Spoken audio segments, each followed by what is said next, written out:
Buenos días, estudiantes de la institución educativa Escudo Fuerte, secundaria A1.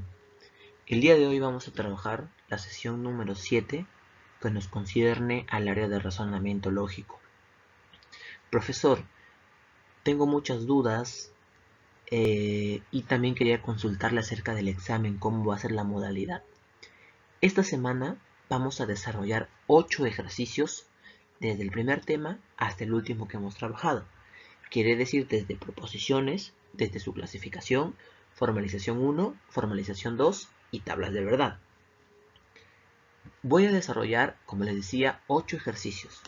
Estos 8 ejercicios tienen que ustedes entender y comprender bien el proceso y el procedimiento de dichos ejercicios mencionados.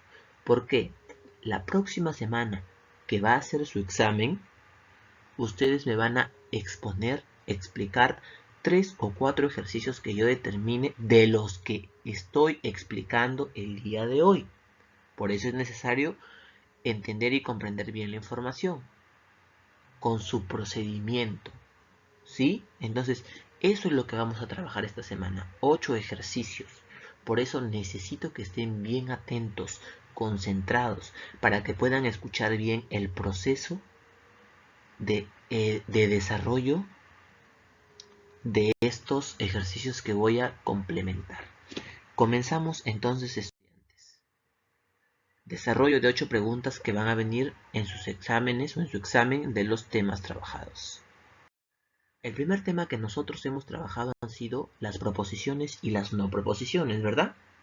Ahora, profesor, no recuerdo que era una proposición. Muy bien, una proposición era un enunciado o una oración que tenía carácter aseverativo, ya sea verdadero o ya sea falso. Quiere decir que se considera una proposición si yo puedo demostrar su valor de verdad o su valor de falsedad de la proposición. Si yo no puedo demostrar ninguno de estos dos aspectos, es una no proposición. ¿Cuáles eran las características para determinar si es una proposición? Primero, que tiene que tener sentido lógico y coherente y tiene que tener una estructura, un sujeto y un predicado.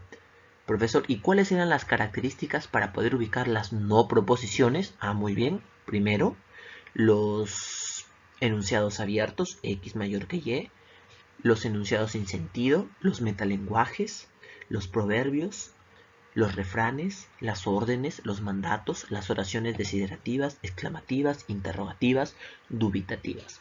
Todo ello era considerado como una no proposición. Vamos a desarrollar los dos primeros ejercicios de este tema. Dice, son proposiciones. 1. Es el animal más inteligente del mundo. Es una no proposición, porque no estoy mencionando a qué persona o qué objeto es el más inteligente del mundo. Por lo tanto, es una no proposición. Es un enunciado sin sentido también. La 2 dice, ni mendigaré ni moriré de hambre. Miren, es un refrán o una frase, pero los refranes y las frases eran consideradas como no proposiciones. La 3 dice, el etanol es el alcohol etílico. Miren, el etanol es el alcohol etílico. Ese sí es una proposición, porque yo puedo demostrar si es verdadero o es falso. 4. Usos son de la guerra, vencer o ser vencidos. Esa es una no proposición porque no tiene sentido, es un refrán. Y el 5 dice, el sustantivo naturaleza tiene 4 sílabas. Ese también es considerado como una proposición porque yo puedo demostrar si tiene 4 sílabas o no tiene 4 sílabas. Por lo tanto, como yo puedo demostrarlo, si es una proposición. La clave va a ser la letra E. Ahora, vamos al ejercicio número 2. Me dice, de los siguientes enunciados no son proposiciones. 1. A caballo regalado no se le mire el diente es una no proposición, es un refrán. 2. La filosofía no es una ciencia. Ese sí es una proposición porque yo puedo demostrar si es o no es una ciencia. 3. Deseo que ingreses a la universidad. no proposición, es una oración desiderativa. 4. X es mayor que Y, también es una no proposición porque son enunciados abiertos. Yo no sé qué valor tiene X, tampoco sé qué valor tiene Y. 5. El caballo tiene 4 patas y una cola. Sí es una proposición porque puedo demostrar que sí tiene 4 patas y sí tiene una cola. Por lo tanto me piden, no son proposiciones. Ah, muy bien. Letra A.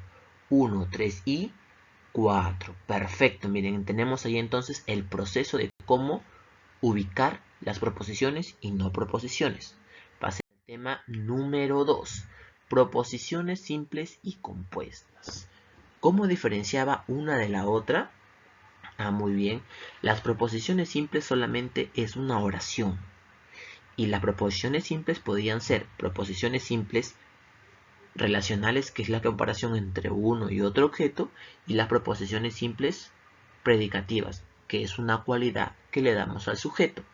Mientras que las proposiciones compuestas estaban formadas por dos o más proposiciones simples y tenían los conectores lógicos, ¿verdad? Miren, entonces, vamos aquí en el tercer y cuarto ejercicio a ubicar. ¿Qué nos dice el tercer ejercicio? No son proposiciones compuestas. Estamos examinando el de la mano izquierda. No son proposiciones compuestas.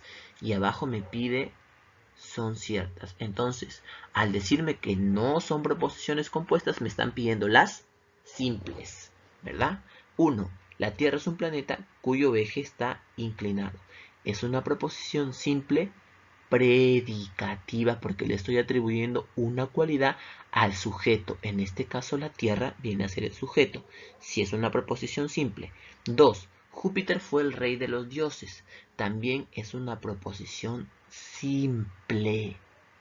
Solamente hay un enunciado y es una proposición simple predicativa. 3. Saturno es un planeta con anillos. También es una proposición simple, hay un solo enunciado. 4. Alfa Centauro tiene un clima muy relajante. También es una proposición simple predicativa. Le estoy atribuyendo una cualidad a Alfa Centauro y digo que tiene un clima muy relajante. Y 5. Krypton se estrelló con Aldebarán. También es una proposición simple, hay un solo enunciado. Por lo tanto, ¿cuáles son las proposiciones simples? Todas. Clave E. Pasamos al ejercicio número 4. Dice, son proposiciones simples. A ver, ¿cuáles se consideran como proposiciones simples? 1. Se terminaron los problemas limítrofes entre Ecuador y Perú. Es una proposición simple, relacional o predicativa. Relacional porque está comparando Ecuador y Perú, ¿verdad? Muy bien. Seguimos entonces. 2.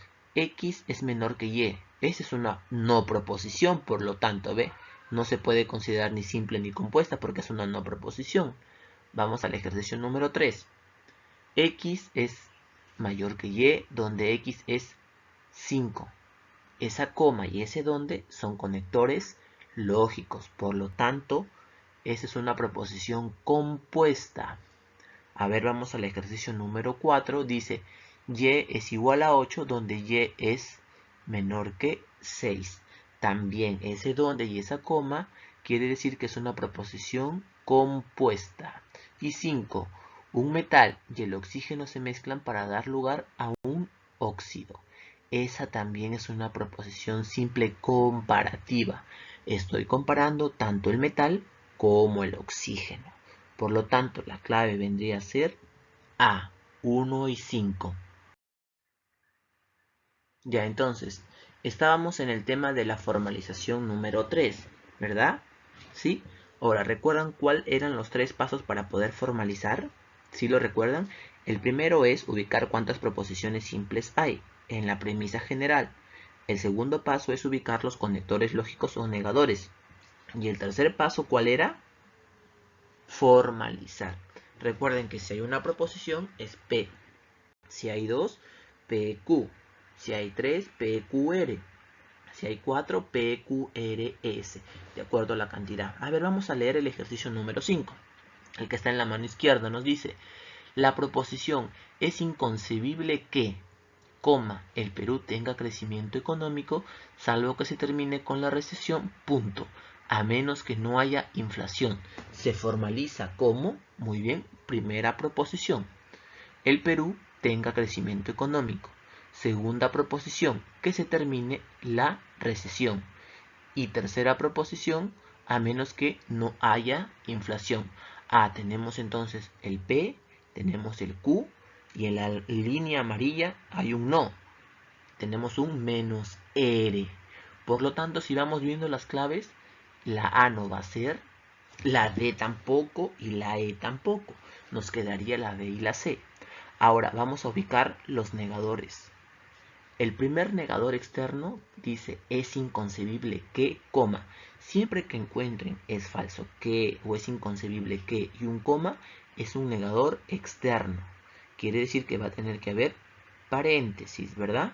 Ahora, seguimos en la palabrita salvo. ¿Ven? En la tercera línea el salvo es un conector O. Es una O, como una V. Y el a menos también es un conector, ¿sí? Es un disyuntor débil. Es la forma de la V. Por lo tanto, ¿cuál viene a ser la clave? La B. ¿Por qué? Veamos completo. Es inconcebible que, coma. Ahí tenemos la primera negación. Abrimos paréntesis. El Perú tenga crecimiento económico. P. Ese salvo es una O, una V. Que se termine con la recesión es una Q. Cierro paréntesis porque hay un punto. Y luego ese a menos también es una O, la forma de una V. Y que no haya inflación es un menos R. Miren, tenemos el proceso de la formalización, ¿verdad? Pasemos al ejercicio número 6. Dice: la proposición, si los recursos naturales son patrimonio de la nación, coma, en consecuencia es soberano su aprovechamiento. Se formaliza como: primer paso, ubicamos las proposiciones simples. Primera proposición: si los recursos naturales son patrimonio de la nación. P. Ahora vamos a ver si hay otra proposición más. ¿Sí? Es soberano su aprovechamiento. Tenemos la Q. Entonces tenemos dos proposiciones, miren, ve. Ahora, vamos a ver cuál es el conector lógico. S en consecuencia es un implicador. La flechita, la mano derecha. Por lo tanto, la clave vendría a ser la B de bueno. Muy bien, entonces pasemos al tema número 4. El tema de las tablas de verdad. Recuerden que aquí en las tablas de verdad vamos a trabajar con verdadero o con 1 o con falso o 0. Cualquiera de esas dos, no hay ningún problema. Ahora, el primer paso que tenemos que hacer aquí o tener en cuenta es nuestra tablita para ver la regla de los conectores, cómo vamos a trabajar y ver cuántas proposiciones hay. Miren, en el ejercicio que está en la mano izquierda está PQ nada más. Hay dos proposiciones. ¿Se acuerdan que cuando habían dos proposiciones solamente habían 4 variables para cada uno, verdad? Y recordar que siempre iniciamos con verdaderos.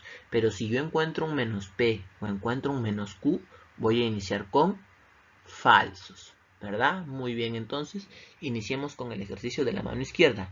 El P, verdadero, verdadero, falso, falso. El Q, verdadero, falso, verdadero, falso. Miren cómo estoy resolviendo el primer paréntesis, estoy yendo en orden, es como las ecuaciones. Ahora, la fórmula del disyuntor débil, de la V, ¿cuál es la regla? ¿Qué me dice? Si hay un falso, es falso. Otros casos son verdaderos. Al final hay un falso falso, sí, será falso y los demás verdaderos. Voy al otro paréntesis, el P, verdadero, verdadero, falso, falso. Y el menos Q, ¿empezaré con verdadero? No, empezaré con un falso. Falso, verdadero, falso, verdadero. Muy bien, entonces. Ahora voy a sacar la regla nuevamente de la O, del disyuntor débil. Si hay un falso falso, es falso. Otros casos hay verdaderos. Sí, miren, en la tercera fila hay un falso falso falso. Ya no hay otro más, los demás verdadero. Ahora, para sacar mi matriz principal, voy a coger las dos filas de color rojo. Y voy a aplicar la misma regla, miren. La regla del disyuntor débil también me está pidiendo. Ahora, ¿qué me decía la regla del disyuntor débil? Si hay un falso falso, es un falso, los demás es verdadero. No hay ningún falso falso. Por lo tanto, todos son verdaderos, miren. Si se dan cuenta, pasemos al otro ejercicio. A ver. Dice, el menos P. Ah, ya comienzo con falso falso, no con verdadero verdadero. Entonces está falso falso, verdadero verdadero. Y el Q, verdadero falso, verdadero falso. Ahora tenemos que sacar la regla del conjuntor. El primer paréntesis estamos resolviendo. ¿Qué nos dice la regla del conjuntor? Que si hay un verdadero verdadero, son verdaderos. Los demás es falsos. Entonces la tercera fila si es verdadero. Lo demás es falso. Vamos al otro paréntesis. P, verdadero verdadero, falso falso. Q, verdadero falso, verdadero falso. ¿Cuál es la fórmula del Schiffer o incompatibilizador? Dice, si hay un verdadero verdadero, es falso. Otros casos, verdadero. Verdadero verdadero de la primera fila. Verdadero, falso. ¿Verdad? Miren la primera fila. Verdadero verdadero, falso. Lo demás es verdadero. Muy bien. Y ahora cojo las dos filas de color rojo para sacar mi matriz principal del implicador. ¿Qué me dice el implicador? Si hay un verdadero falso, es falso, lo demás es verdadero. No hay ningún verdadero falso en ese orden, por lo tanto, todos son verdaderos. Y cuando todos son verdaderos es una tautología, ¿verdad? Cierto. Ahora, espero que el tema haya quedado claro y entendido. Recuerden que si tienen alguna duda, algo que preguntar, tenemos toda esta semana para poder reforzar, porque la próxima será su examen. Por eso es necesario consultar siempre. Espero que hayan entendido. Nos vemos. Cuídense.